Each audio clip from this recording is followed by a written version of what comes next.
Ms. Matias, we are live. We are streaming. You may proceed. Good morning. This is the New York City Board of Standards and Appeals review session for February 13th, 2024. Please be reminded that there is no public testimony during the review session. For record, Vice Chair Shabeta is not joining us today for the hearing, for the review session nor the hearing. The zoning calendar, first item up is zoning calendar. Continued hearing items, item number 22, 2023-27 BZ 3199 Bedford Avenue, Brooklyn. Chair, your picture is up, but not your physical. No, thank you. How about now? Yeah, good. Thank you. Sorry about that. Thank you very much. So this is a continuing case, and the initial hearing on this was held in December. And a board was satisfied with the application, and there were just some minor clarification board had asked. And we have received a response that responds to the comments that were raised. I just want to know if the commissioners, if you were all satisfied with the response that was provided. All the commissioners are shaking their head in agreement, saying they were satisfied. So I don't think we have anything outstanding on this one. So we'll just wait for the public hearing. Okay. New cases, item number 23, 2023-35 BZ 11-17 Bay Park Place, Queens. Okay, we received proof of service of initial filing and hearing notice. The land use committee has met on this, and I believe their full board is going to meet today. I hope they're able to meet today, given the weather. So it seems the land use committee did make a recommendation to approve the project, but we need the full board vote. And we did get receive 2 letters of support on this application. This is an application for a use and bulk variance to permit the construction of a 2-story plus cellar dormitory, which is use group 3. The site is zoned R12, so in an R12 zoning district, use group 3, a dormitory facility is not permitted. So yeah, the applicant, this project started off as an as-of-right development for a school located in an R12, which is permitted. However, during the construction process, or the organization saw the need for a dormitory for its existing school, that is, which is located on the subject block.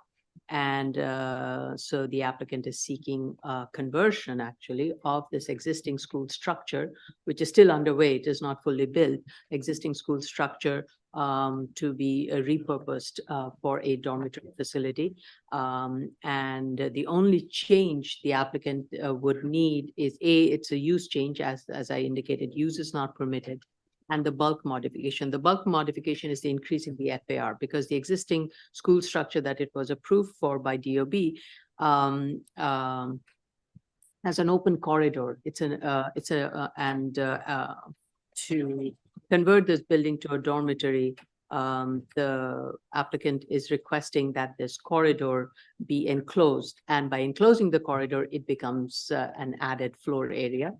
And therefore, that it is being requested, that is increasing the FAR by a few points. I think the proposed FAR is 0.55, whereas 0.5 is permitted. So I just want to state one thing for the record. Now, DOB's objection sheet refers to the proposed sleeping accommodation as use group 3 dormitory, which is not permitted as of right in an R1. The proposed sleeping accommodation will be associated with an existing school that is located on lot 40 on the social block. The school is not before the board, and the board is not weighing in if the school meets a definition of ZR 1210. So we just have to be careful. That this is a sleeping accommodation as part of a school that is located, which was not before the board. Yes, Ms. Matias? Yes, I'm sorry to interrupt you, Madam Chair. I just want to state the person whose hand is raised with the last 4 digits, it's a telephone number 740. This is a review session, and we will not be taking testimony. When there is the public hearing section, we will then afford the neighbors or elected officials opportunity to provide testimony. So please lower your hand. Thank you. And the public hearing would be right after the review session. Yes, thank you, Commissioner. Yes, thank you. Okay. Okay, so there are a few corrections that needs to be addressed. The statement of fact on first page states that it is a conversion from a school building, and page 3 states that the school is under construction. So there's a little bit of a mismatch with the within the document. Please make the language consistent. According to BIS, there was a demolition permit that was issued in 2021 for demolition of a 2-story residential building. BIS does not include any permits for a school building, so please provide the permit that was issued by DOB. And so those are the 2 corrections I want up front. So let's move on to, so the application is here for a variance for use and bulk. And the applicant is stating that since it's a nonprofit organization, religious as a school, it affords deference. I would say, since we are not weighing on the school part of it, as a religious institution, it affords deference. So I'm going to use that factor for the Cornell deference. So based on that, as I look through the programmatic need and the uniqueness study, as I mentioned, the increase in the FAR will not result in increase in habitable floor area. It is just enclosing a corridor. I would like the applicant to clarify if the students would be living at this facility all 7 days of the week. And the library building that is, library space that is proposed in this facility, will it be used only by the students residing at this facility, or will it be accessible to all students or users of this dormitory facility and the place where education will be taking place? With regards to the neighborhood character, I would like the applicant to provide photos of the rear and the side lot condition. I would like the applicant to provide more visual buffer along the remaining residential side and rear lot line, abutting lots 25, 16, 11, 57, 54, preferably with a 6-foot high residential quality opaque fence and some greenery in front of it. I have as you also know from the plan, there will be additional 15 parking spaces that will be provided, and those 15 parking spaces would be used by the staff and faculty members of the school that's located in this on this subject block. So my question is, and the way the plan has it is there are raised planter beds along the parking lot. So my question is, why is a raised planter bed proposed as opposed to in-ground planting? Because we have often seen planter beds that are raised, plants don't survive. And since you do have, and I was at the site, and I did notice that there, some of the parking area has been paved, but there's the remaining area where the planting is going to be has not been. So use that opportunity, bless you, to do in-ground planting. How will the rest of the yards be treated? Rest of the yard, how will that be treated? Will it be paved over, or will there be more in-ground planting? Because the entire subject block and this neighborhood has a lot of in-ground planting with greening, grass, and those should be provided. So applicant needs to provide landscaping in front of the building to maintain the residential character of the neighborhood, including trees, hedges, seasonal planting. Not like the kind of planting that is there in front of the school. The open area, the so-called green area in front of the school is not the example that I'm citing. It should be look and feel like a residential landscaped area. A community board land use committee asked for decorative front facade. So I would like the applicant to provide the material that is proposed for the facade and recommend using material that is more in keeping with the context.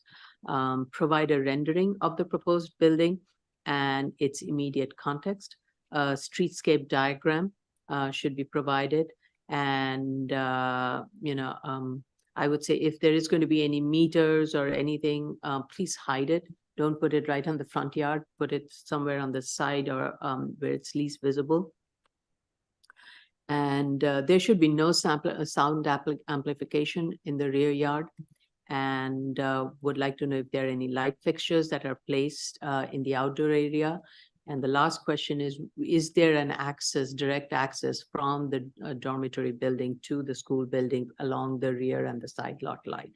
If there is, there should be added buffer that should be provided along the rest of the residential street front rear lots so that it does not disturb the residential buildings that are abutting against these buildings. Self-created, the information, the deed documents and all the title search has been provided. I don't have any comments on it. So with regards to minimal, while the ask is minimal, the site plan needs a lot of improvement and needs to provide a lot of the visual and other landscaping treatment that is more in keeping with the residential character of this street. And those are my comments. Ms. Benke, is there any update on the environmental review? Yes, we received the WRP sign-off. That was the only open review, although I did have a question. The EAS says that the HVAC will use fossil fuel, so the applicant should confirm if they'll need to meet the new local law regarding electrification. I'm assuming they would have to because, would that change the review process or anything or no? No, they said they already screened out, but which I believe they do screen out on even with the fossil fuel. However, I know it's a concern that they meet the local law. So right. Yeah, I would think you would need to meet the local law. That's it. Clarify that, yeah. All right. Commissioner Otley Brown. So I think that the ask in terms of floor area is definitely minimal, and I think that it's justifiable. I have no problem with that. And I even think that, the use change does make sense here because they wanted to work in conjunction with the school that's next door. I just have a question in terms of the character finding. Have they thought about the implications of having the 24-hour occupancy of this site and the sound or noise implications on the surrounding residences? And if so, how did they plan to address it? Because I didn't see that in the statement of facts and findings. Mm-hmm. That's my only question.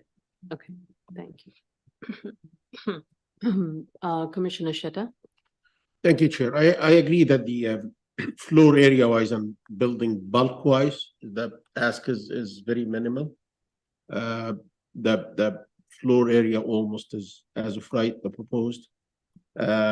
Yes, the only concern I have is the impact on the neighbors, immediate neighbors. I'm not sure if there is a direct access from the school at 29-20 Haley Ave and the site. It sounds like the two sites are not immediately adjacent, maybe. No, they do share. They share property line. They share the side lot line of the subject building with the rear lot line of the school building.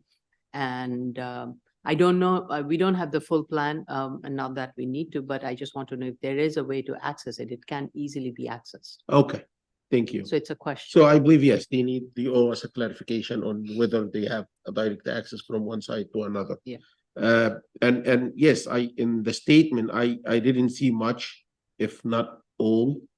about how they're gonna mitigate the impact on the immediate neighbors. I'm talking about the noise and like, my understanding is that they are accounting for the full capacity of the school, of the adjacent school, to be dorming at the proposed. Only the high school.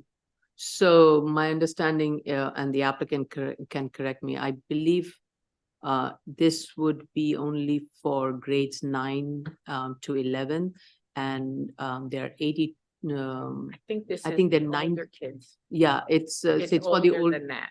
Oh, it is older than that. I think it's. Oh, in the undergraduate program. yeah, Sorry, in the undergraduate college, program, yeah. 82. So there are 82 students enrolled in the undergraduate. Yes, they are program. accounting for the, Sorry, like, the whole 82 right. population to be Right. like. Yeah, so, dorming at but I that. think the school has 9 to 11 and the undergraduate. Yes, So it's yes. only. When I said the full capacity, I was talking about the graduate school, the 82 Mm, students. mhm. I believe, like, taking that into account, they need to provide explanations on how they're gonna, like, protect the immediate, especially the immediate neighbors from any noise gatherings. Like, I saw the rooftop is proposed to be planted, so I'm Right, not the sure green roof. if they are planning on, like, having any, like, access to the roof, any gatherings there. If the answer is I believe the applicant stated that there won't be any gathering, there won't, it would be used as a green roof. And I don't think the elevator goes to the roof, it's only the stair. okay, We could ask for clarification. I don't know if that's what you're asking is, who would be maintaining the green roof? Would it be the students or would it be a professional team that would be maintaining it? Because that also affects in terms of this noise and. yes, if there is gonna be any access for the 82 students or even part of that to the, if it's gonna be any open access to the roof, that's a different, like, precaution and like measures to be taken to make sure that there are no impacts on the adjacent neighbors. Right. Other than that, I'm fine with the application. Okay. Thank you. Commissioner Yu. Thank you. I agree with everything that's been said. And then the other thing I want to add is the 14 spaces for parking. The parking layout seems difficult to maneuver. There's a 10-foot wide drive lane off the curb cut, and then all these spaces, you'd need an attended parking person to help, because otherwise I don't know how you're getting into a good number of these spaces. Also in the statement of facts, it discusses that the students will go home 1 weekend a month, leaving Fridays and coming back Sundays, I think. Oh, 1 weekend a month. 1 weekend a month, and that there will be vans and buses that come, but they will come and line up in this driveway so that there will be no disturbances to the neighbors. I suppose it would be good to see perhaps a maneuverability plan or some kind of clarification on how the parking will actually work. And I guess I just want to bring up that the buses and the vans that would come to pick up the students really need to do all of their loading operations in this driveway so as not to disturb their neighbors. Yeah.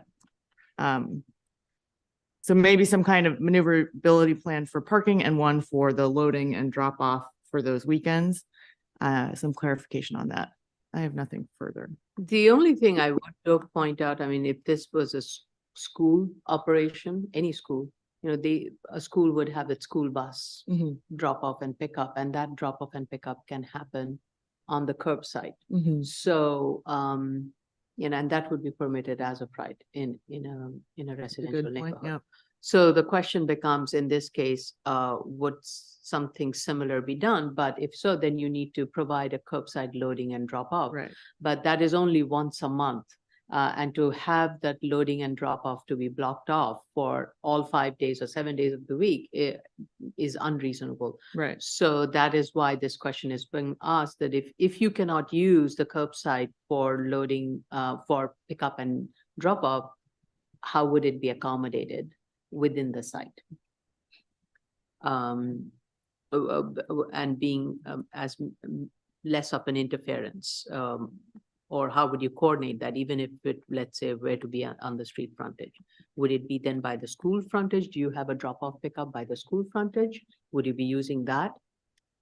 You know, that could be another possibility. So those are the questions I think I would want them to think Yeah. about and respond to. And I do think it's possible, you know, in a 10-foot lane where everybody backs out. It's just a bit more clarification on that. would be Right. helpful. Yeah, unless everybody's coming in at the same time and leaving, and then you have a one person coordinating in and out, but we need to understand that. Fair question.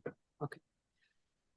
So I think what I'm getting from the board here is that the ask is minimal. It's just we have the planning of the site and how it fits into the neighborhood. Given this facility will be used 24/7. How would that have a least amount of impact on the residential quality? This is a very quiet residential street. So, okay. Oh, and we did get a letter of objection this morning. Oh, we did? And there was one from the 9th and then a letter of support last week or 2 weeks ago. Okay, I did not see the letter of objection. Thank you for. I'm bringing having that to trouble my- opening it, but there were two. One was maybe on Friday, I think, and then there's a new one this morning. I see. Okay, all right. Do you have it open? I can open the one from the 9th and bring it up on the screen. I didn't get the one from today either. Yeah, I I can't did. open the one from today. It came through submit. I just see it in the folder. So, Oh, I see. Okay, so this is from Anthony Robinson and June Robinson. This area is not zoned for this type of structure. B, if they are now asking for a variance after the structure is erected, it means that it was erected under false pretenses. And C, shouldn't a variance be applied for before the structure was erected? And D, who knows what this would do or affect our property values? It has already taken a significant hit for 2024, 2025. so the building definitely is not occupied and cannot be occupied until a variance has been granted for the proposed use. The building was constructed based on a plan to use this structure as a school.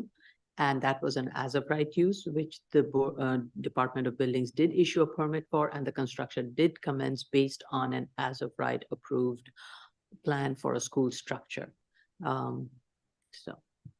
Okay. Ms. Pranga's hand is up. Yes, Ms. Pranga. Hi, I was able to open by downloading the objection we received today. Sorry, I apologize, was not sent to me, so I couldn't circulate it to the board. But I can share it on the screen if you'd like to see it. Is it the same one that? No, there's a Commissioner- new one. There's a new one? Okay, No, it's a new one. I downloaded. Would you like me to? sure, please.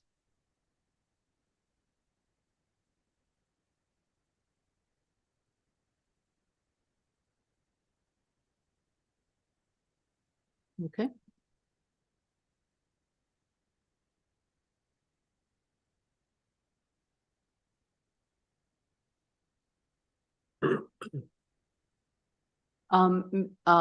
There's a lot of, I'm not going to read through all of it. It's like 3 pages. So Ms. Pranga, can you please share it with all the commissioners? Yes, sorry for the delays in my, yes, I will share it. I think for some reason, it does not open in the browser. You need to download it. I'll share it right now as an email attachment Thank you. and with the applicant too. Thanks. Send it to Jay. Should we send it to Jay? Sure, of course. It's in the record, sure. Yeah. I will send. Yes, Commissioner Shetta. Yeah, just because of the language in one of the opposition letters just read by Commissioner Yun. I just want to say that I'm looking at the previously approved plans from DOB and comparing the two bulks, the two sizes of the building. There's no difference. Yes, exactly. There is no difference. So the notion that the variance should have been applied before, maybe when it comes to the use, yes, that's right. it's possible, but if the concern is the size of the building, I just want to make it clear to whoever is submitting this opposition letter, that the size of the building itself is no difference from what was approved before and what's existing today based on the drawings submitted to us. Of course, I didn't see the building in like on site, but it sounds like based on the drawings, same exact. Yeah, from my side visit, it looks pretty much like what DOB has approved. Okay. All right. All right, any other questions or comments? If not, I would like to move on to the next case. All right, let's move on to the next case. Item number 24, 2023-53BZ, 92 King Street, Brooklyn. Okay, so we received proof of service of initial filing and hearing notices. Did not receive a community board recommendations on this one. We did receive one objection letter stating that this would set a precedent. This is an application for a variance pursuant to section 72-21 to develop a one-family home that is contrary to the bulk regulations. So the applicant is seeking a waiver of the rear yard and side yard. This is an R5 zoning district where all building typologies are permitted, including a detached, semi-detached, and attached homes. However, as you know, we have reviewed few similar cases where if you have a site which is not abutting another attached home or a zero lot line building, you cannot build an attached building. You have to build a or a semi-detached building. You have to build a detached home. And when you build a detached home, there are yard requirements. So a typical a lot here with a 40-foot width lot, 2 side yards would be requirement, 13-foot total, each 5, I think each 8-foot minimum or something like that. No, 5-foot minimum. However, this subject site is 25-foot wide. And because it's a pre-existing zoning lot, the applicant needs to establish that the required amount of side yard in this case is less. It's actually, I think it can be total of 10 feet. Total 13 and Total 13 if it's a 40-foot, but if it's less than, it can be total 10, 5-foot minimum. And in the subject lot is also a shallow lot. It is unlike a 100-foot lot. It is 75-foot wide, deep lot. So because of that, the applicant is seeking a rear yard and a side yard waiver. So before qualifying for the reduced side yard dimension, the applicant needs to establish that this is a pre-61 zoning lot.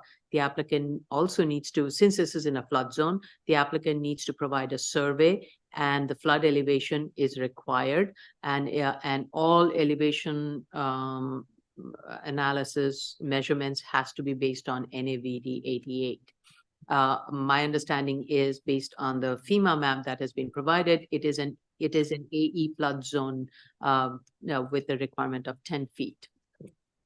So you need to establish the FRCE, flood regulated, FRCE, I forget. flood resistant. Flood resistant Construction elevation. I'm sorry. Thank you. I always get bumped up on that one. And the first habitable floor has to be above that FRCE level. So the applicant needs to refer to zoning resolution section 6400 and appendix G of the flood regulations. Without that, it is difficult for me to determine whether the as-of-right building that has been submitted meets the flood regulation or not. But assuming, based on what has been provided, let's move on keep the flood regulation thing on hold for now, though that is a critical part. Well,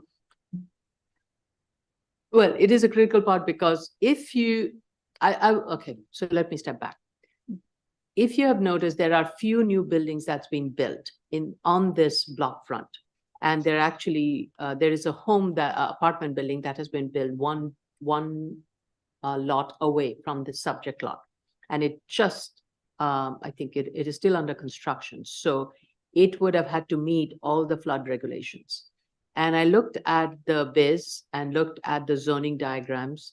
And based on the zoning diagram, the buildings, the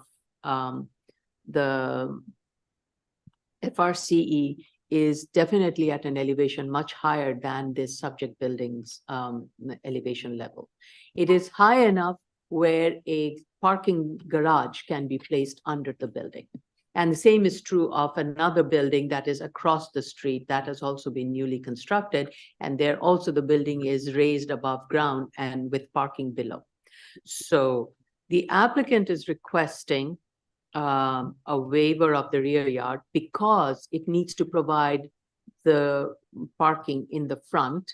So requiring an 18-foot wide parking pad in the front, the building needs to be shifted back, and therefore it is encroaching into the yard.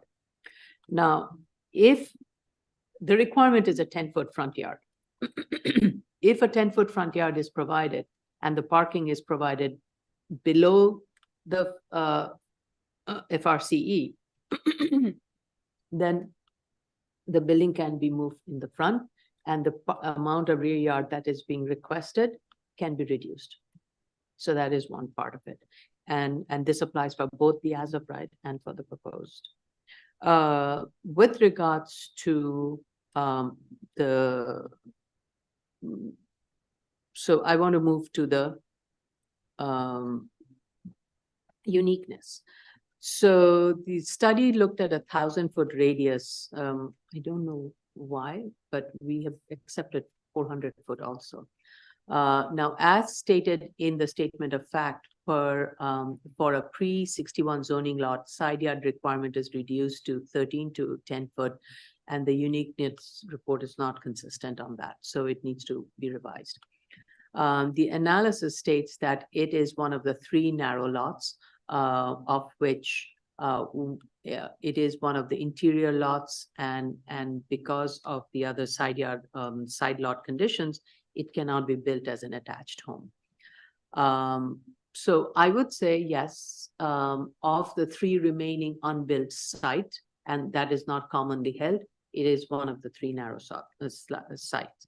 However, the study only focused on that part of it. The uniqueness also has to look at these existing, there are many existing narrow lots that are pre-61 and that have been built with attached homes. And as a matter of fact, there are very new 16-foot wide narrow lots that have also been built very recently. Though granted, those are all attached homes. I think what is critical here, the applicant also needs to do an analysis of what is the built floor area, floor width, compared to the lot sizes. I feel in this case, the applicant is picking and choosing the elements that best suits.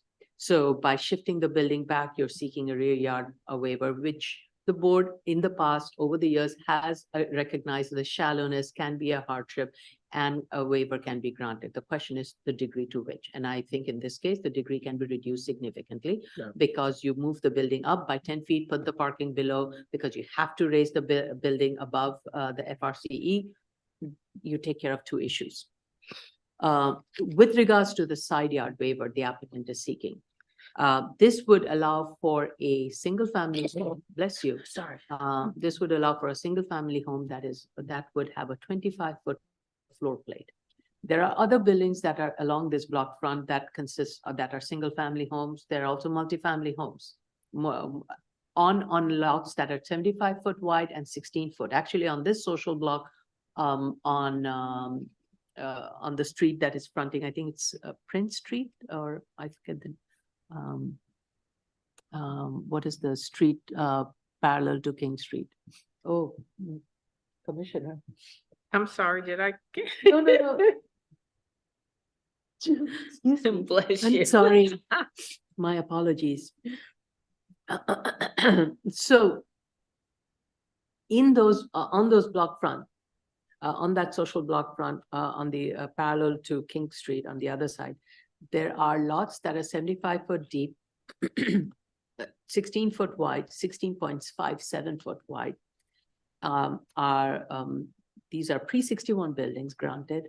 They are built with 2 units on these lots. So this is a site that is seeking a 1-family home on a lot that would have a 25-foot wide floor plate. On Pioneer, Hmm? the name Pioneer, that is the name. Pioneer, thank you. It is a P, but with a Pioneer. And similarly, there are other homes that that were recently constructed. Granted, they're attached homes, but these are also on lots that are less than 17-foot wide. So what I'm getting at is that the applicant needs to establish why a side yard waiver is needed to make this site feasible, to make the site developable and have a building footprint that is feasible. And it's something without which the building is absolutely not livable or sellable. There's no value in it. And I think that is the missing link in this entire analysis. And I understand the applicant is applying the attached built context as an argument, but this is a 25-foot wide lot, and to allow for a waiver of both the side yards to maintain the attached context, to me, it's a little bit problematic. So that's my concern. The applicant needs to, and that goes to the uniqueness, to the neighborhood character study analysis. With regards to the self-created, the applicant needs to provide ownership study. So a title search has to be provide a chart. And as I said, this is, I think the ask is more. I think the building would create, the site would benefit more than what its abutting neighbors and buildings are that have been built as of right. So I do not think the ask is minimal yet. Commissioner, I'm sorry, Madam Chair, Ms. Chu has her hand up. Just before you go to the other commissioners. Yes. Shalene, go ahead. Hi, Madam Chair. I just wanted to say last night we received more testimony from the neighbors. Last we had 1 objection, but now we have 2 objections and an additional consent form adding to the other ones provided by Okay. Mr. Longspare. Thank you. And okay, thank you.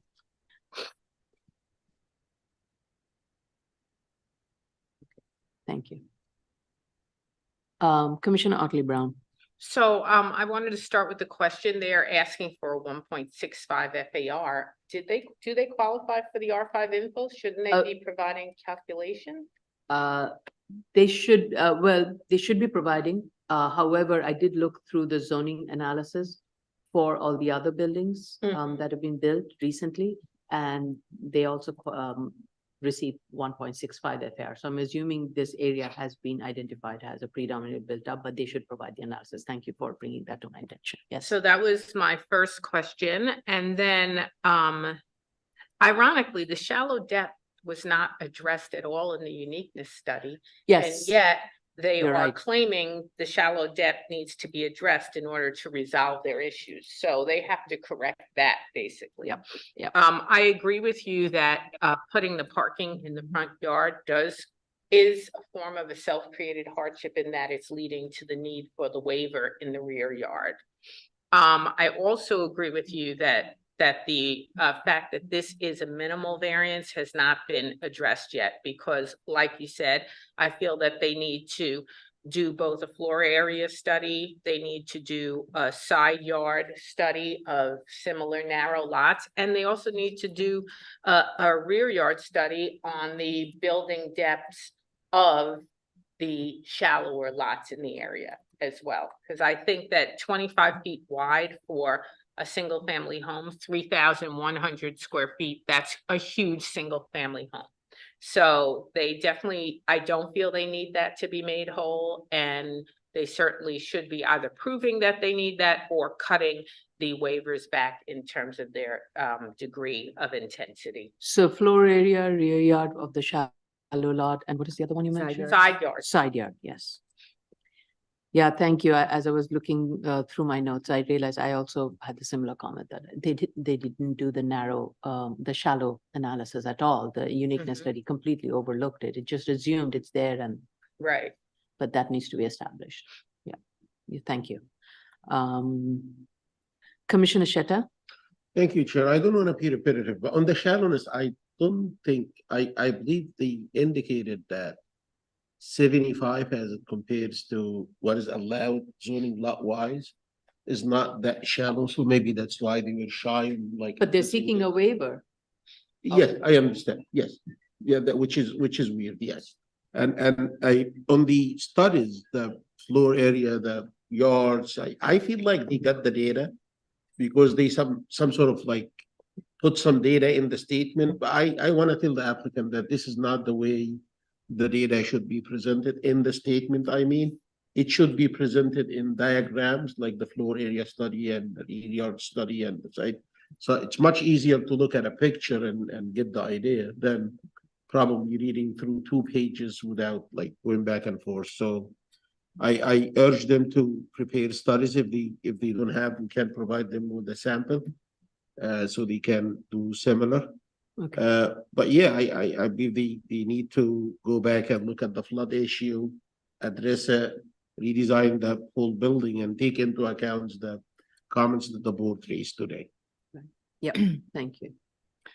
Commissioner Yoon? Thank you. I did go to the site and just to say on the social block, there's a mix of new development and older buildings, and there are very few, if any, side yards. So as a neighborhood context, I think they still need to provide this study to us because that's critical. But I guess I say that in that I can go with either one of the waivers, but I don't think that both to the intensity that they're being asked for are the minimal ask. So if they were to get rid of the rear yard waiver and reduce or present some justification for no side yards, I think that could be contextual, but there a lot more work needs to be done to prove that need to us. The statement of facts states that the minimum lot width in an R5 is 40 feet, but I believe it's 18 feet. So I'd like for the applicant to clarify that. Also in one of the letters of objection, one of the neighbors also brought that up.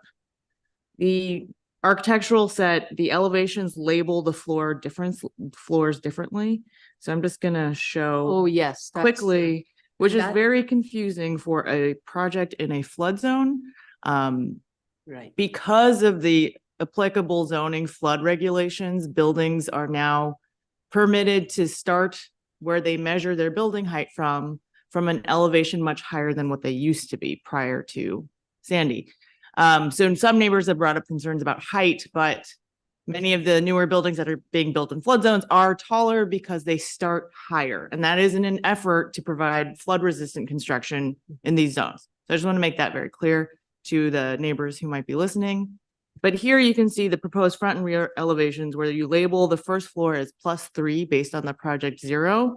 We need flood resistant construction elevations and the base flood elevations based on NAVD 88 located or somehow demarcated on these plans. So we understand where those key design flood elevations are located.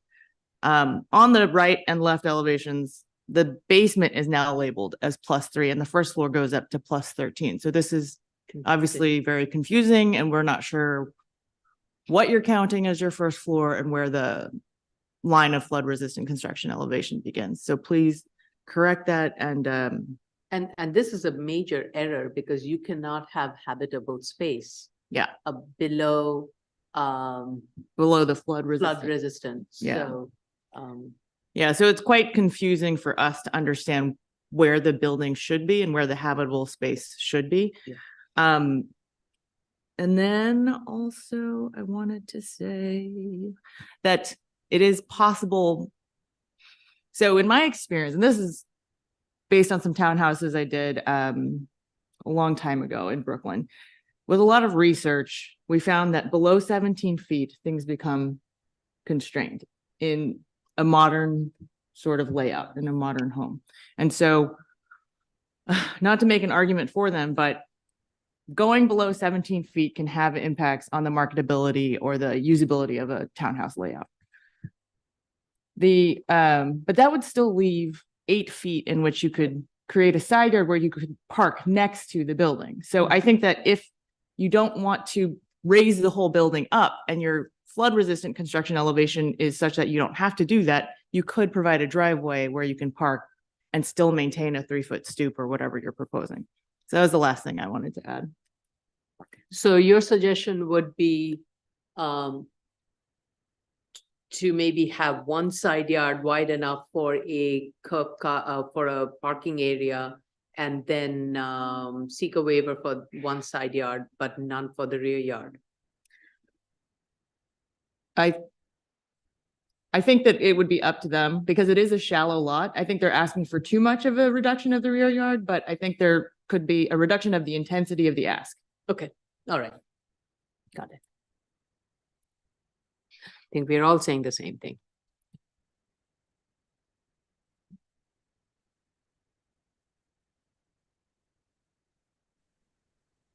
Right, I would suggest them, Chair, to get the standard language regarding the flood design, that the board is not waiving any flood-related Yeah. regulations. Okay. Put in the drawings and naming the elevations and the sections.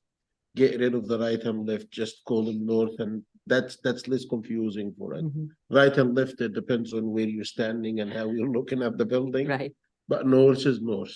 right. Okay, good.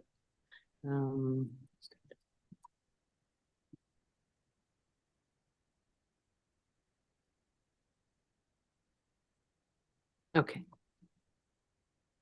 Thank you.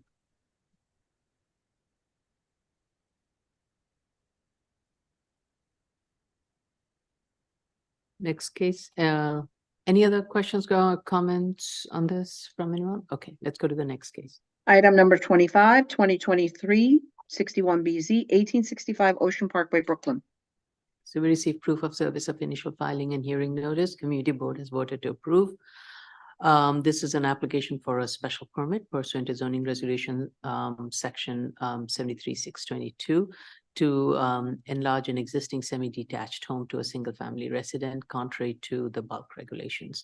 The applicant is seeking a waiver of the rear yard and side yard. This is a semi-detached building, as I mentioned.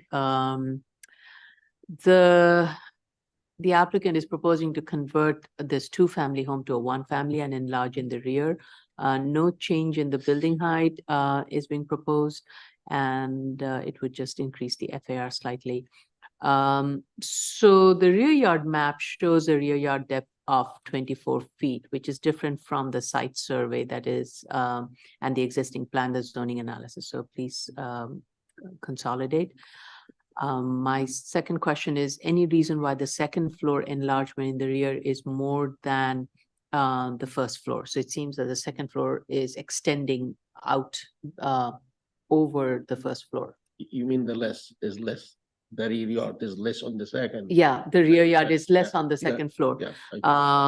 I don't see the justification for it. It needs to be, if anything, it needs to be moved back and not into the rear yard. Because as I look at the configuration of the room, it's a pretty generous size room. So I think it can easily be reduced. So the applicant states that the existing yard is a pre-existing non-complying yard with an existing depth of 26 foot 11 inches. I don't know if I saw any historic Sanborn maps or anything that confirmed that. So the applicant during the hearing can direct me to that. That would be helpful.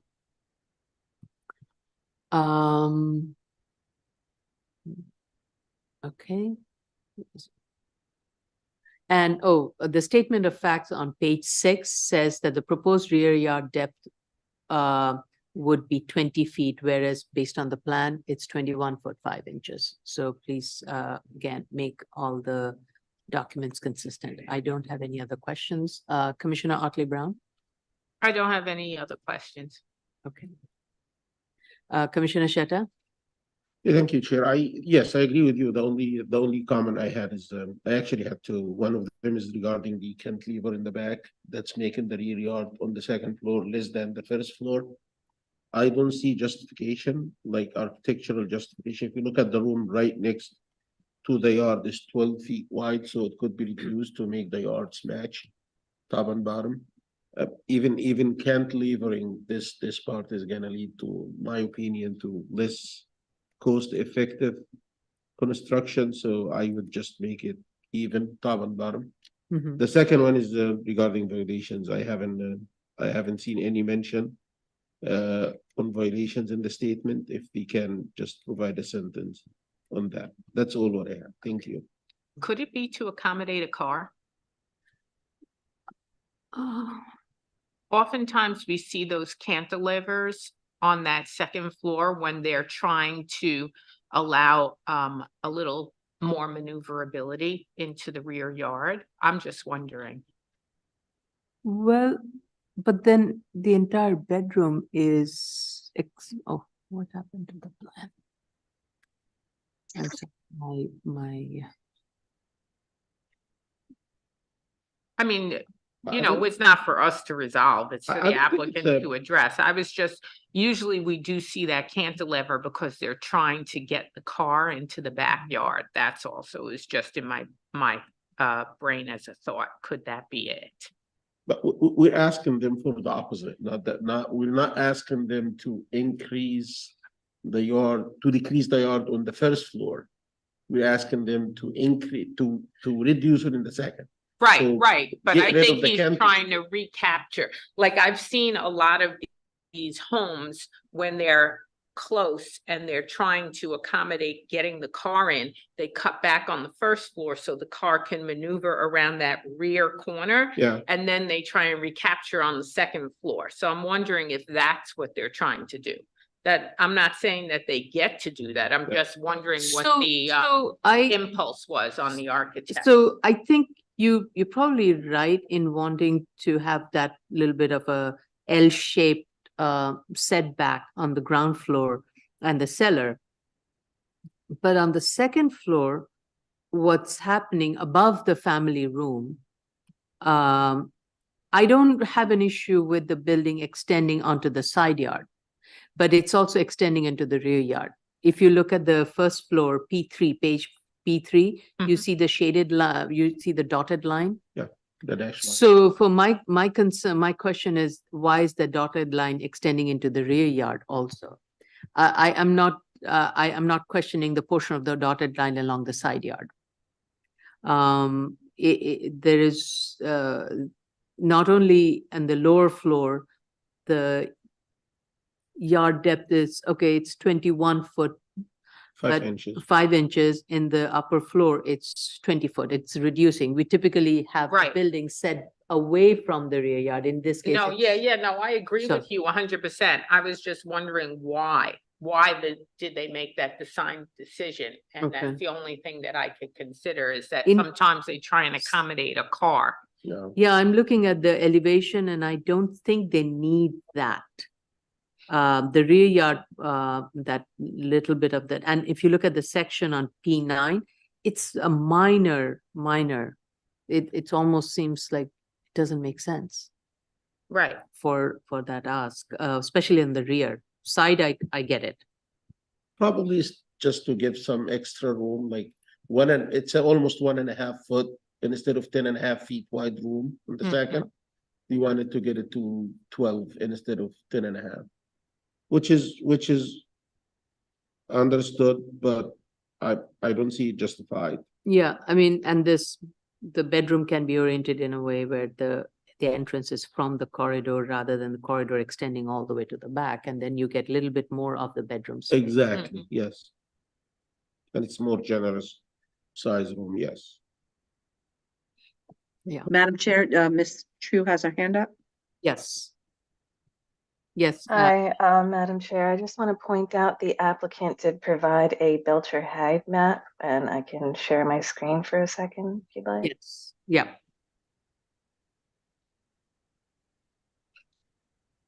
Okay. Everyone see that? No. It's- Okay, now Here we, you go. Okay. can you zoom in? Is it- Uh, yeah, hold on.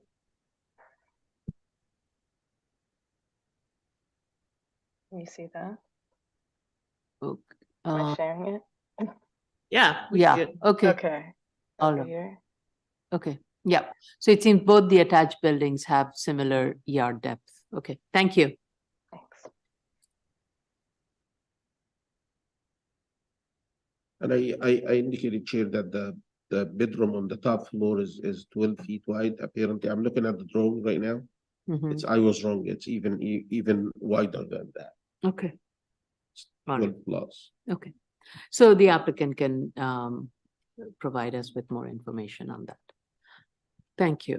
Commissioner Yoon, Thank you. I thought the ask was minimal and I was satisfied.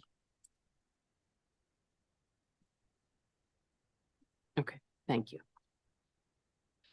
I guess that concludes our review session. Should we give like a 10 Yeah, minute? there's no more cases, so it concludes the review session. Do you want to reset for the hearing or what? Yeah, we 10:57 mark. So let's resume at 11:05. 11:05? Okay. Yeah, 11:05. Okay, we will resume at 11:05. We will be pausing temporarily.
Okay, everyone, it's time to resume with the public hearing. Ms. Matias, we are live, we are streaming. You may proceed. Good morning. This is the New York City Board of Standards and Appeals public hearing for February 13th, 2024. The first item up is zoning calendar continued hearing items 2023-27 BZ 3199 Bedford Avenue, Brooklyn. Would Excuse me, this be Bonnie Rose and Jay Goldstein? Jay Goldstein. Okay, Jay's raising his hand. Oh, is Jay raising his hand or? Yeah, Mr. Goldstein is raising his hand. Yes, okay. We're only, ladies and gentlemen, we're only allowing the applicants at this moment. When we open it to the public, we'll announce it and then allow you to be heard. I think I just, You bounced your picture off, Commissioner. oh, sorry. Oh, I got it. Bonnie's joining me also for this one. Oh, okay. Oh. Hold on. Yeah, allow Bonnie in. Yeah, I please. don't have that capability, sorry. All right, I just let her in as a panelist. Okay. Okay, ready? Where's Bonnie? Oh, let me wait for Bonnie to come in. That's Rose, sorry. Okay, thank you. Okay, could you both raise your right hand? Do you affirm to tell the truth, the whole truth, and nothing but the truth in your testimony before this board, and to respond honestly to board member questions? Yes. I do. Okay, please state your name for the record and proceed to respond to the board's comments at review session. Good morning, everyone. Bonnie Rose with the Law Office of Jay Goldstein here on behalf of the applicant. We attended review session this morning and we understand that the board is satisfied with the application. And as always, we just want to thank them and staff for their review of our case. Any questions? All right, if not, commissioners are shaking their head saying no, let's go to the public. And this is only for this subject case. The Yes. case is 3199 Bedford Avenue, Brooklyn, 2023-27 BZ. Okay, the case we are currently discussing is 2023-27 BZ, 3199 Bedford Avenue, Brooklyn. Should you wish to comment on this matter, please dial 646-518-9805 or our toll-free number, which is 888-475-4499. At the prompt, you will enter the webinar ID number 827-3382-6124 and the pound sign. At the prompt after that, you will press the pound sign only. Once you're permitted in, you'll press *9 to raise your hand, *6 to unmute if you're calling in on the phone, and if you're in the Zoom room already and wish to participate in this matter, please raise your Zoom hand, which is the little hand at the bottom of your computer screen. Once you are recognized, you will have 3 minutes in which to discuss. Okay.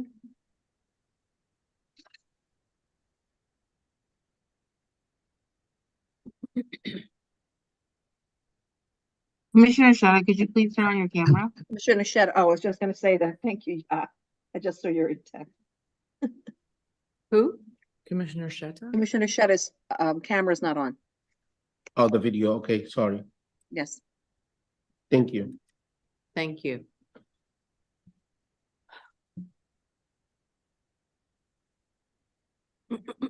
Waiting for the clock.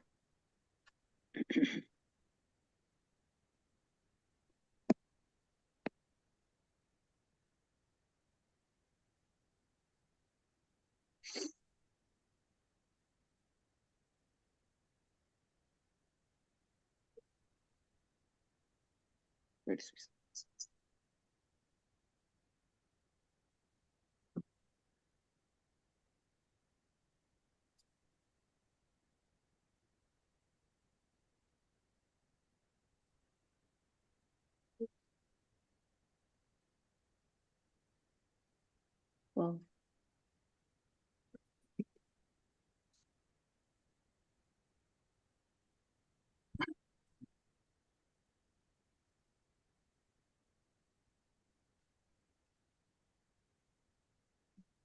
Okay, timer's gone. All right. Since we No didn't, hands, yeah, no hands up. I'm going to make a recommendation that we close this matter and we will schedule this for a decision. Okay. Chair Shondo, Aye.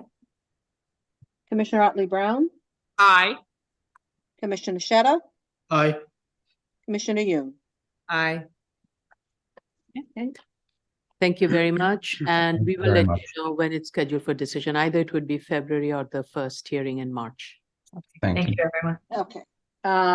So the new case, item number 2023-35 BZ 11-17, Bay Park Place, Queens.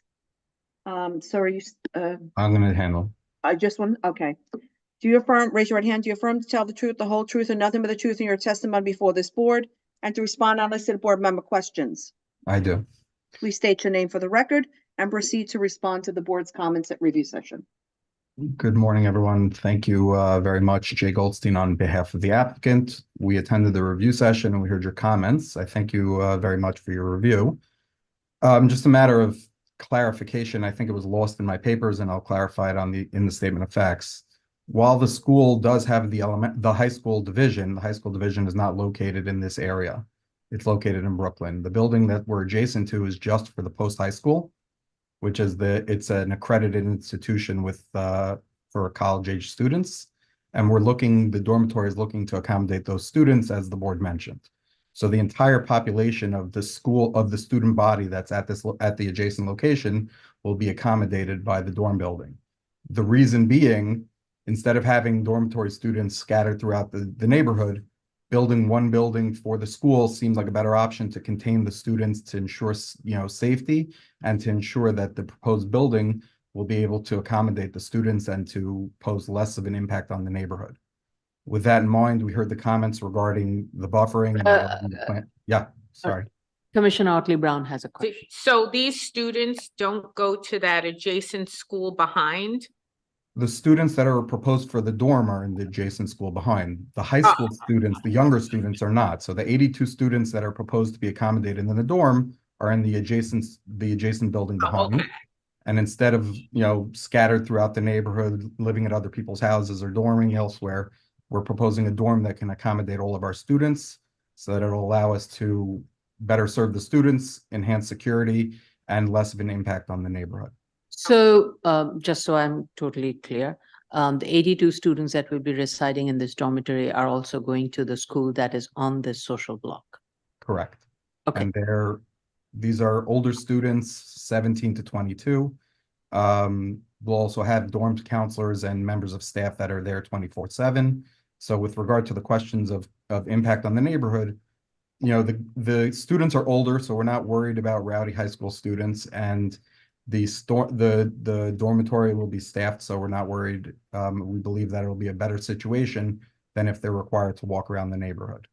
Okay. Additionally, So the reason we want the questions that we had was more like, since the school, the zoning lot that the school is in and the zoning lot the dormitory will be in, they are abutting each other. Mhm. So will the students be going through the lots to go from one building to the other, or will they be walking on the sidewalk?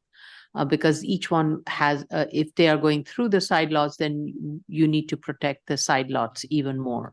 And that is the question that the commissioners have. Then the question also was with regards to the drop-off pickup of the students once a month.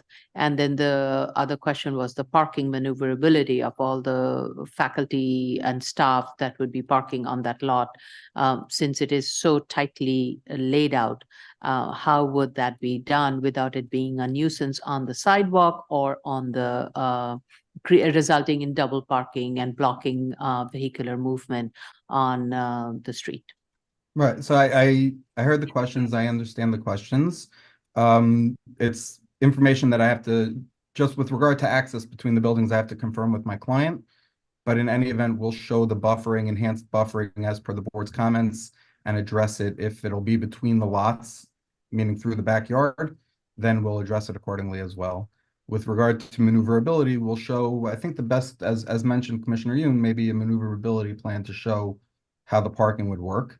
And then on Fridays or Sundays, if there's no scheduled classes, that area is going to be open in that parking area. It'll accommodate the maybe 2 buses that would, however, I have to confirm how they go back, but the 2 buses or the 3 vans, 4 vans that can take these children or young adults, we'll show how that's accommodated there as well. So on Fridays, there aren't any schools, so there won't be any faculty members, so that parking space will be completely empty? Like right, so it's on an off weekend when they go home. There's usually no classes, but it's something I have to confirm with the school just in terms of operations, and I'll get back to the board on it. Right, so we need a little bit more clarity as to the school's operation and how that affects the parking layout, parking operation, and the drop-off pickup of the students, and where that would be contained. Okay, no problem. And Can I with ask- regard, Oh, sorry. So yeah, because your statement of facts says that the adjacent school serving boys and young men between the ages of 13 to 22. So you're saying now that the high school. right, is I not noticed it at afterwards. all. Right, I noticed it afterwards that it was incorrect. I'm going to clarify it. This is just for the older students. Where do how does it currently operate with the older students? The older students are there and they dorm in the area primarily. They're all around. So this is, as with most schools that we've seen where we've proposed the dorms, the idea is to really concentrate them in one building because it's a much safer location. Okay, yeah, if you could just make that clear. Yeah, absolutely. Thank you. And I believe those were the comments to the application, but we'll respond accordingly. I would strongly suggest that in the improvements to the yards, I think if this is going to be a 24/7 place for students to live, this needs to appear like a residential building in terms of the landscaping. So all the treatment along the rear and the side lot line and the front yard has to be maintained and treated like that. Unfortunately, the school building frontage does not quite read that way. So we can't speak to that, but I will strongly recommend that this proposed site should be looking and appearing like that. The question we had regarding the green roof, will that be tended to by the students, or would it be some professional that'll come and do the green roofing? I don't think it's proposed to be accessed by the students, so it'll be professionally done and then it won't be utilized by the students for any recreation. Oh, but when you say students will be utilizing it for recreation, they will not be utilizing it. They for will recreation. not be utilizing it for recreation. Okay. Right. The library, to the other question that the board had, the library in the basement will be for the students as a lounge, as a library study hall. But the students won't be going back and forth between the school and the library during the daytime. It will Not be- during the day. No, this is a lounge, essentially a lounge for them after hours. So if you can clarify all of that in the statement, and the green roof, and that it will be used it would be tended to by professionals only. And that similar, I guess, landscaping people can be retained to tend to the landscaping area on the ground floor, the yards. And also, what was the other thing? And no sound amplification. Right. And the rear, and lighting also, we do not know what kind of lighting would be provided, but that's another. Away from the residences and then minimal required, yeah. I mean, your emergency exit lights, typical residential homes that have.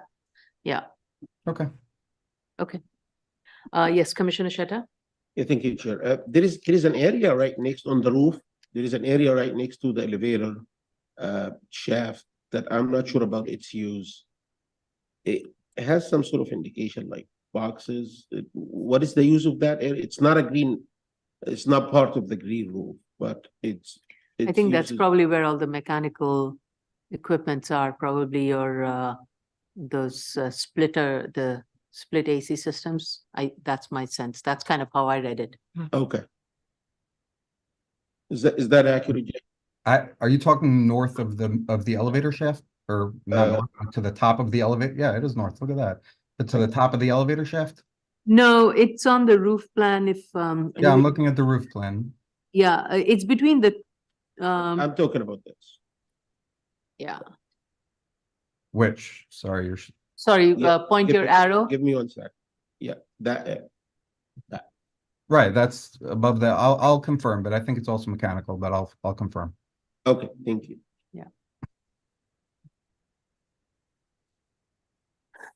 Okay. Any other questions or comments? The HVAC comment was the. Oh, other. yeah, I got it on another case yesterday, but I assume as the board does that we'll have to comply, but I'll confirm. Yeah. Yes, please confirm. All right, let's go to the public.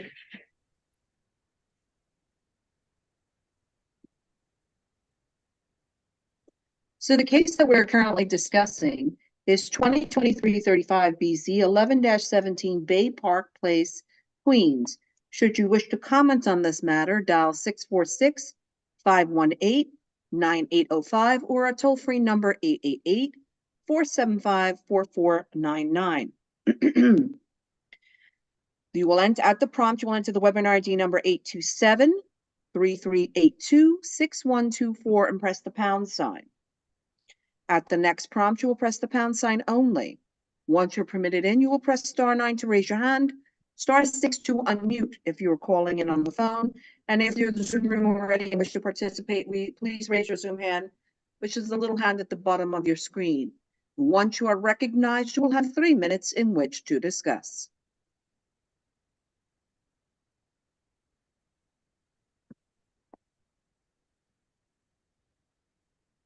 Okay, the caller with the last 3 digits, 740, has requested to speak.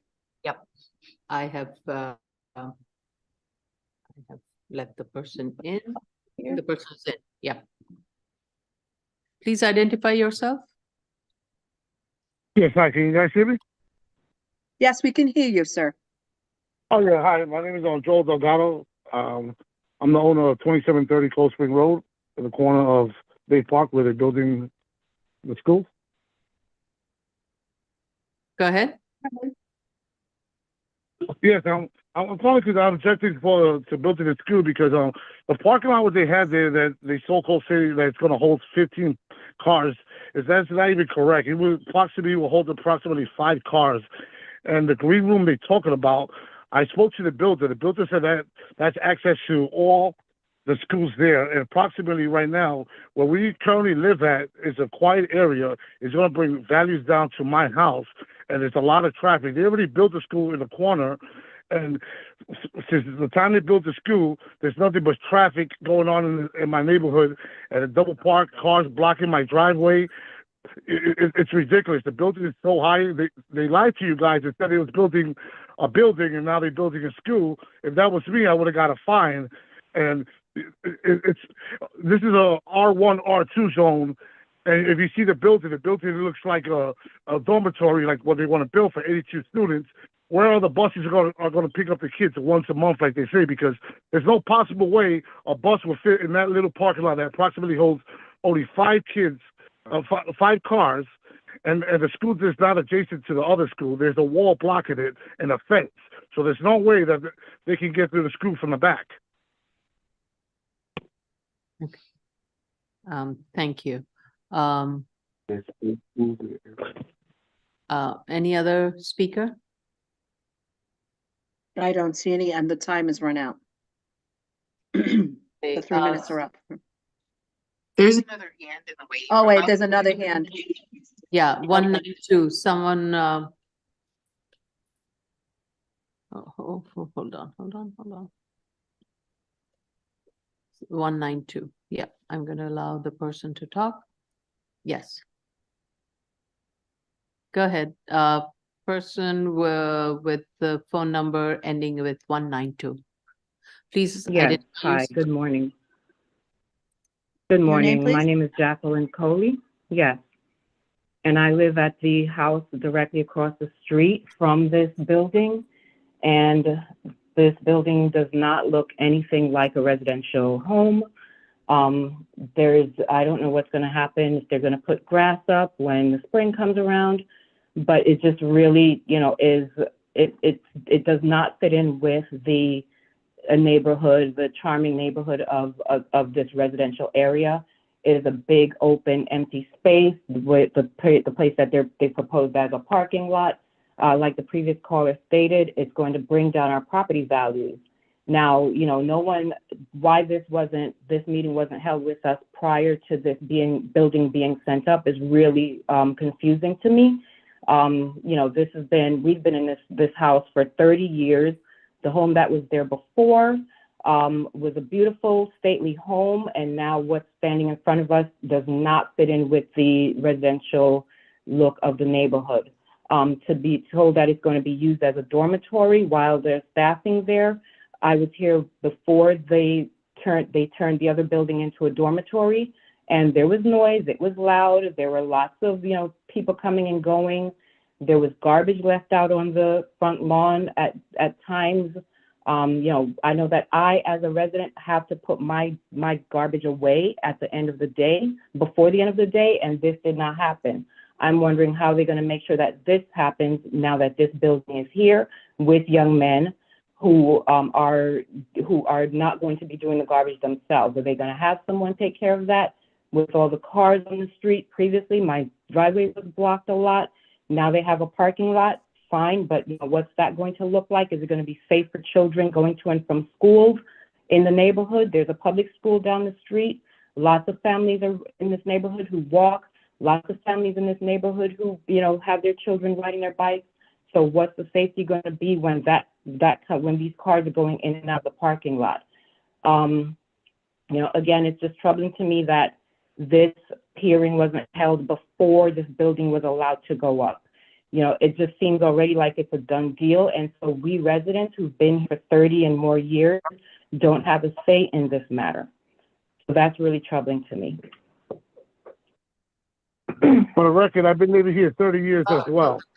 No, sir, you already spoke. You can't speak again. Already spoken. Thank you. If you want to submit any other concerns or comments, please send it to submit@bsa.nyc.gov. And your written testimonies will also be included in our, bless you, would be included in our review documents, and we will review it. We read every letter that comes to us. So if there's anything that you did not get a chance to state today, please put it in writing. We do appreciate your feedback and understand your concern. As I stated earlier, this is a school can be located on this site as of right. The intention of this organization was to build a school, and they did get the permit to build the school as of right. They didn't come to us. It was an as of right construction. Any school can be located on that site. The organization decided that the need for a dormitory was more imminent, and therefore that is why the application is before us. They're not proposing to change the school building that was approved by Buildings Department in any shape, other than there was an open corridor that is just going to be closed. So that is the only difference. Building from up in the front, what you see now is exactly what it's going to look like. Only thing, instead of it having classes, it would have people living there, which is what there's in a residential street people do. People live there, in addition to schools and house of worships and other community facility uses that are associated with the residential context. So what is before us is whether the use, it should be permitted, and if the density, because of closing the open corridor into an enclosed corridor, would that change the character of the neighborhood? The building shape as by DOB is not changing. And the only thing that to make it consistent with the neighborhood character, the land use committee of the community board had made some very good recommendations. And I think what you're hearing from the board, it's encouraging the applicant and asking, not encouraging, asking the applicant to make the building fit into the character of the neighborhood, providing buffering, landscaping, fencing, treatments that are very similar in character to the residential context. With regards to the parking, while the parking on street becomes a nuisance for residents because it affects their ability to maneuver, by containing the parking in one area, it minimizes the impact on the on-street parking demand. So however, the question we have is how the vehicles coming in and out is going to be coordinated in a way to minimize further impact of any sort on the pedestrians or on the street without causing any backup. And that the applicant said would be providing additional information. So we have asked for additional information, very similar to the comments that were raised by the board and by the concerns that you have raised here. So I appreciate your comments and concerns, and please do submit any additional concerns that you may have in writing, and we will review them. Thank you very much. Any other speakers who have not spoken yet on this subject matter? By the concerns that you have raised here. Yep. All right. Okay. So Mr. Goldstein, I think you heard your neighbors and the comments that we have raised. So please do look into those and address those concerns and respond to those concerns. And I think there's going to be a community board vote today, so we will know where the community board decision lies, and please update us on that matter. Okay. How much time will you need to provide a response? I think we can shoot for the April 15th hearing, if that's available. Which one? The April 15th, April 16th. April 15th. Sure, we can do April 15th. Okay, let's try for that. Those who called in, if you're listening in, there will be next round of hearings scheduled for, I think tentatively we are saying April 15th, but do please check our calendar to see or call our project manager to see when this application is going to be scheduled next. Okay. Okay. All right. Thank you. Thank you. Thank Go you. to the next case, Madam Chair. Yes, please.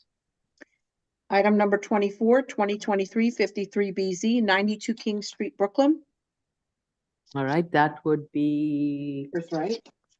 A person with the last name, with the phone number 740.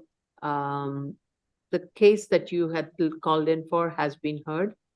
We have moved on to a next case. Okay. Okay, I'm letting Mr. Wright in to the hearing to be a panelist.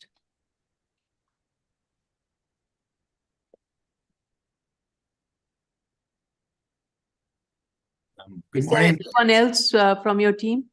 Yeah, Ken Philogene should be there somewhere. Yes. Yes, he's there. He's crucial. Thank you.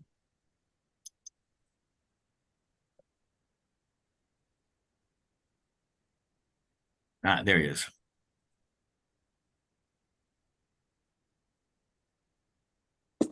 Okay, good morning. Please raise your right hands. No. Please raise your right hands. Do you affirm to tell the truth, the whole truth, and nothing but the truth of your testimony before this board, and to respond honestly to the board member questions? Yes, I do. Okay, please state your name for the record and proceed to respond to the board's comments at review session. Chris Wright, Law Office of Christopher Wright, on behalf of the applicant. Ken, you want to introduce yourself? Ken Philogene, KMP Design Engineering PLC. Good morning, members. So we listened to your comments. I think I'd like to start by turning over 3 issues to Ken to clarify the flood issue, the floodplain issue. That's his expertise, not mine. The underground garage scenario you discussed, and the infill. So Ken, why don't you start with those? Yes, I participated also in the review session, and I got your feedback. In terms of the flood zone, we will comply with the requirement, and we'll make sure the revised plan will address all the comments that you have raised during this review session. And for the garage itself, I understand your feedback, and I think we will review with the clients, and I think we could accommodate putting the garage below the building by raising the building and put the garage below. That will reduce the front yard to only 10 feet, so that we'll use in the back to increase the rear yard and minimize the amount of deduction that we will be asking for. And then, So therefore, the rear yard requirement we still be asking for a waiver on the rear yard, but it's not going to be as much as what we are asking for now. Now we will also revise the plans to address the elevation in terms of using compass nomenclature for the elevation, and then in terms of the predominant built up, we will provide the analysis again as we have done before in the past to see that we are in compliance with the predominantly built up in order to go for 1.65 FAR. Okay, thank you, Ken. Should I go on or yeah, my summary? Let me tell you. So that's the issue. That's Ken. In terms of your, let me find my notes. There was a lot of comments about the uniqueness study. That may have been my fault. The uniqueness study did emphasize, really looked at narrow, not deep. I think it kind of covered it, shallowness, but there was a lot of back and forth with the team over how shallow, over the shallow lot conditions. So I will have Ian correct that to make sure that it covers both. I think the analysis still will hold up, but he will emphasize the narrowness of the lot. He's going to provide a staff asked for a Sanborn map on Friday. He will provide that. And then he will also do the common ownership title report, which we have not done yet. And we'll provide those three things to address those questions. And then the last thing I want to say is just to try to clarify the relationship between the narrowness and the narrowness of the lot and the shallowness of the lot. When the reason we have 25 feet wide without any side lots, well, partly there are vacant lots on both sides, but we're trying to also accomplish the FAR of 1.65, the infill. So by going 25 feet wide, we were able to reduce how deep we went to accomplish the 1.65 and still provide some form of side yard. So that's how we end up with 16 feet. Mr. Wright, as you know, that just because you're given 1.65 doesn't mean you have to use all of 1.65. This is a variance application. This is not as of right application. So we have to balance out what you absolutely bare minimum need to make your property whole to what your full maximum right is. So that's the balance we have to strike here, and that is why we ask for a review. I mean, this block and the social blocks around it has many lots that are 16 foot wide, 16.57 foot wide, and are 75 foot deep. And in those blocks, in those lots, there are 2 family homes that are located. Now, some of the new constructions that's been built are on 16.57 foot wide lot and single family homes that are being built. So so there are 2 things you need to justify: how the shallowness and the narrow width of a 25 foot is impacting any possible development on this side in the closest to an as of right situation. And that includes the floor area. What is the typical sellable floor area in this area that one would see? It's definitely not 25 foot. All the properties here are typically 16 foot. So you are already in a much better situation by having a 25 foot wide lot, and then asking for a waiver of the side yards and the rear yard.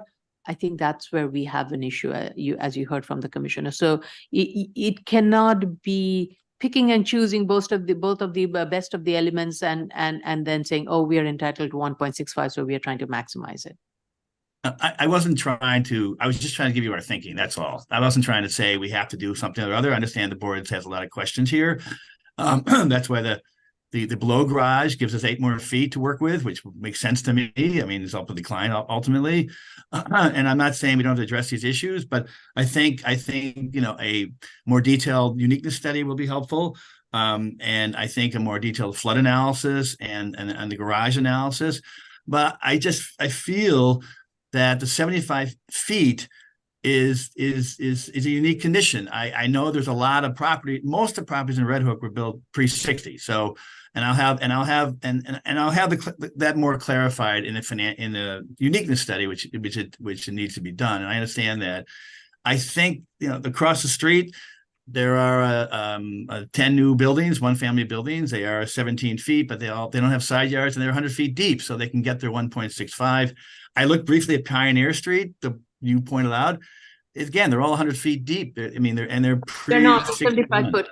Sorry, they're 75 foot deep. Some are. Well, some are. There are. Some are. I agree, some There are. are about 15 of the lots, 15 to 16 lots along Pioneer and on this, and it continues on the other side of the street that are 75-foot deep Well, lots. that's why, I mean, I'm not arguing with the board. I was just trying to give you our thinking. But- when we but, came you know, right, so I don't want to argue. You understand where we're going. I think you have to be able to justify to us why you need such a wide footprint to build one family home when the typical context here is very different. Okay, I really believe that a lot of that will be addressed with a better unique study, and let me do that work, and then we'll get back to you with our analysis. And I will lead to the applicant who's watching this, monitoring this, that there's a concern here, and we need to think about it. Right, and I think that's a similar concern that that we are hearing from the neighbors also. But I think we are, Commissioner Otley Brown asked for floor area study, and you know, those also need to be provided. Yeah, and from a contextual standpoint, I said this earlier, but there are arguments that could be made here, you know, to get you close to where you want to be, but they're just not being made. I mean, you have a series of 25-foot wide, no side yard homes that exist and have been existing for a long time, and they're shallow. We don't know how shallow they are. They have a second unit, but they're below the flood elevation, so you couldn't do that anymore. I mean, there are many arguments you can make here. Just you got to make them for us. I understand. All right, so you have some work cut out for yourself, but any other additional comments for the team? No, let's go to the public then. Oh, did they say they were gonna provide the infill calculations for us? Right, you will also You- provide the infill calculation. The architect yes. said that, yeah. Yes. Yes. Oh, sorry, I was having a little trouble unmuting. Okay, the case that we're currently discussing is 2023-53 BZ, 92 King Street, Brooklyn. Should you wish to discuss, dial 646-518-9805 or our toll-free number, which is 888-475-4499. At the prompt, you will enter the webinar ID number 827-3382-6124 and press the pound sign. At the prompt after that, you will press the pound sign only. Once you're permitted in, you will press *9 to raise your hand, *6 to unmute if you're calling in on the phone. And if you're in the Zoom room already and wish to participate, please raise your Zoom hand, which is the little hand at the bottom of your computer screen. Once you are recognized, you will have 3 minutes in which to discuss.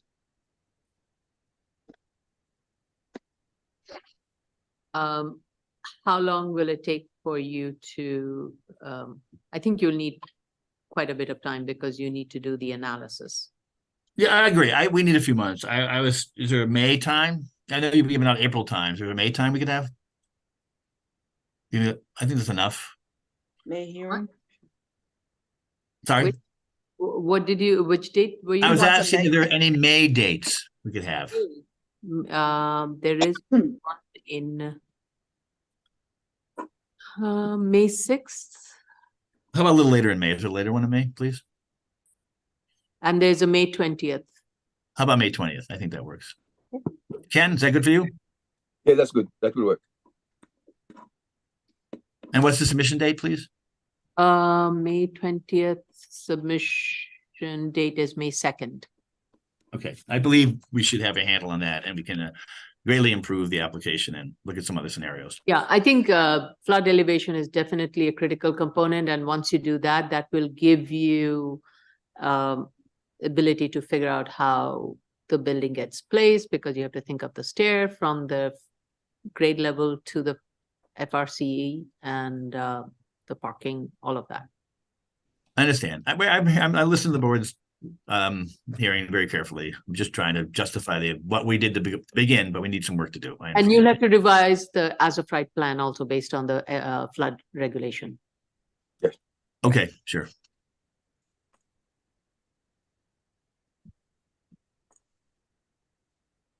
So no one called in that I see. Okay, yeah, I don't see anybody's hands raised. So you not only need to revise the as-of-right plan, you need to revise the proposed plan, you need to submit the predominantly built-up uniqueness study, and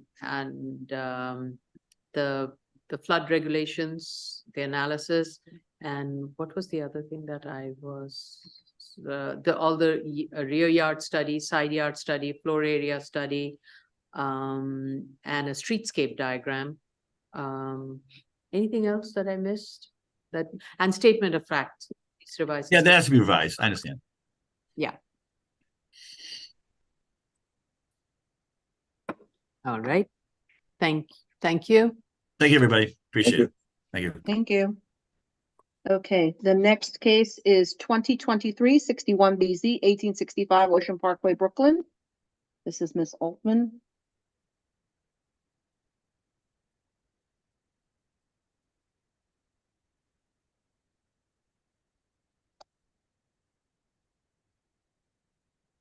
Yep.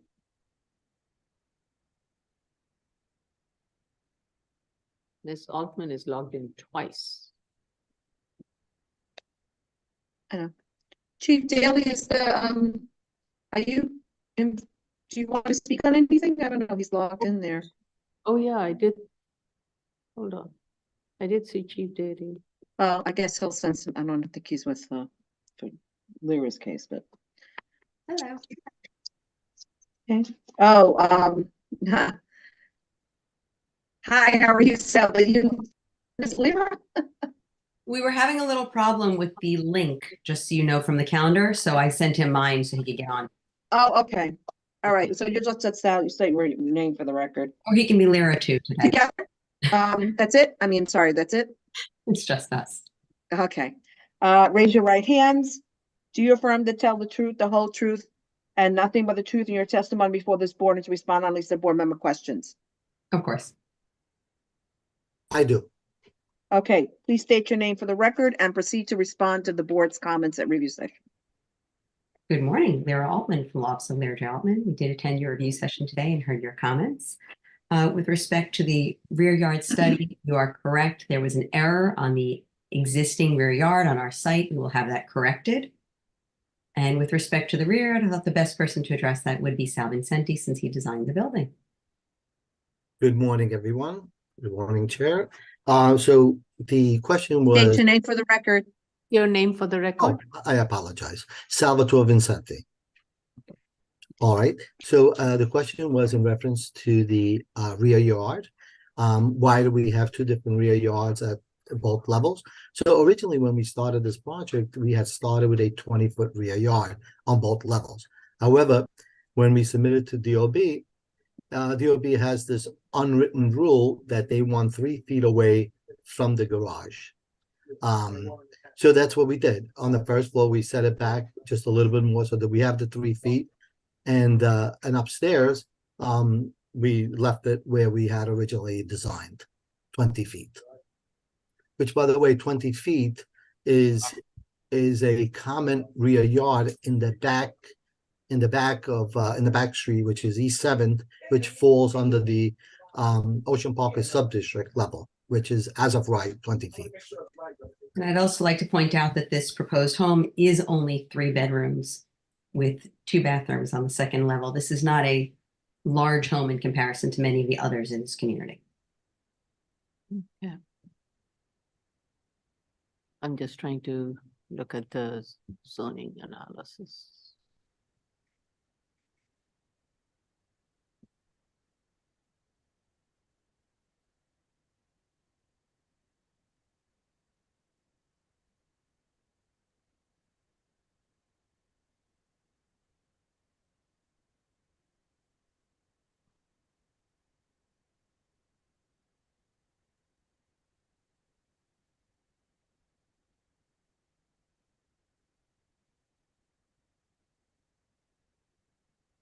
So as I'm looking at the rear yard study. Yes. Most of the lots that are of similar depth maintain at least if 24-foot deep side yard.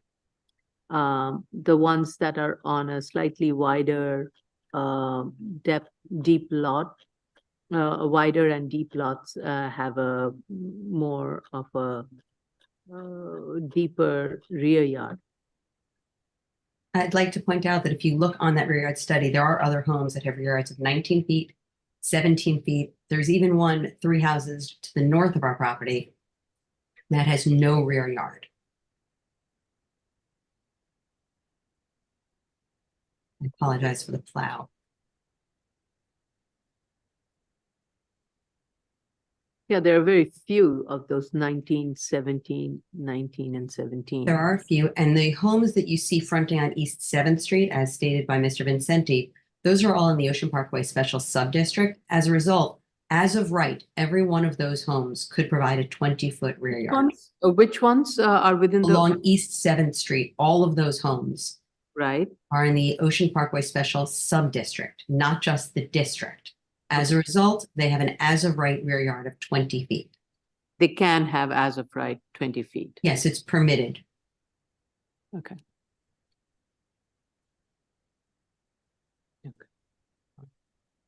Can you provide a letter or actually not letter in your statement of fact, revise that statement regarding the context? Of course.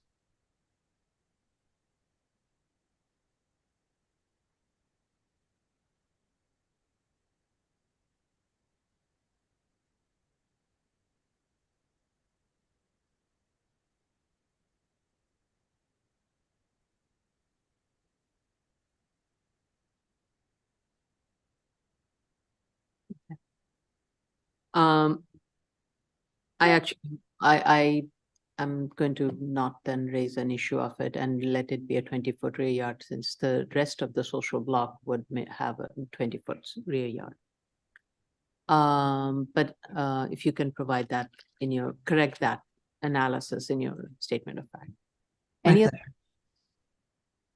I see Chief, let's go to the public. I see Chief Daly on our attendee list. Chief Daly, do you have anything to say about this case, or maybe you wanted to say something about another case? Maybe he doesn't. All right, Ms. Matias. Okay. The case we're currently discussing is 2023-61BZ, 1865 Ocean Parkway, Brooklyn. Should you wish to comment, dial 646-518-9805 or our toll-free number 888-475-4499. At the prompt, you will enter the webinar ID number 827-3382-6124 and press the pound sign. At the prompt after that, you will press the pound sign only. Once you're permitted in, you will press *9 to raise your hand, *6 to unmute if you're calling in on the phone, and if you're in the Zoom room already and wish to participate, please raise your Zoom hand, which is the little hand at the bottom of your computer screen. Once you are recognized, you will have 3 minutes in which to discuss.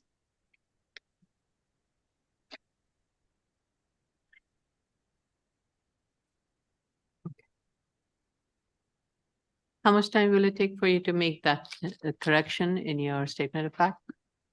You can have that done within the week. Okay, all right. I don't know what the February calendar is shaping up to be. We may schedule it for March. I don't know if February is possible. February is looking pretty booked up, so I will schedule it for March. Thank you.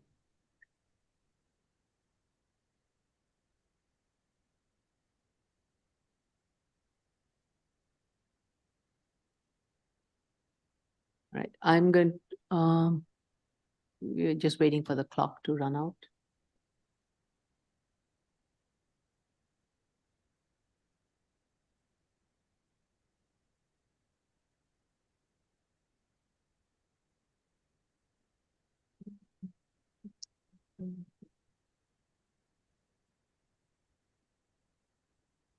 Oops.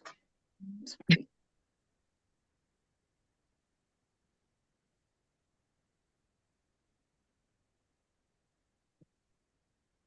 All right, yes.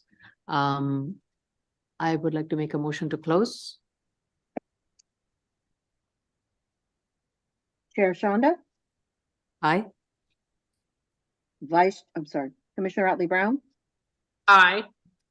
Commissioner Sheta, Aye. Commissioner Yoon. Aye. Okay, Thank you very much. Thank you. okay, everyone. Thank you. Have a great day. You too. so this concludes thank you for attending. This concludes the public hearing for February 13th, 2024. Thank you one and all. Thank you all. Stay safe. Stay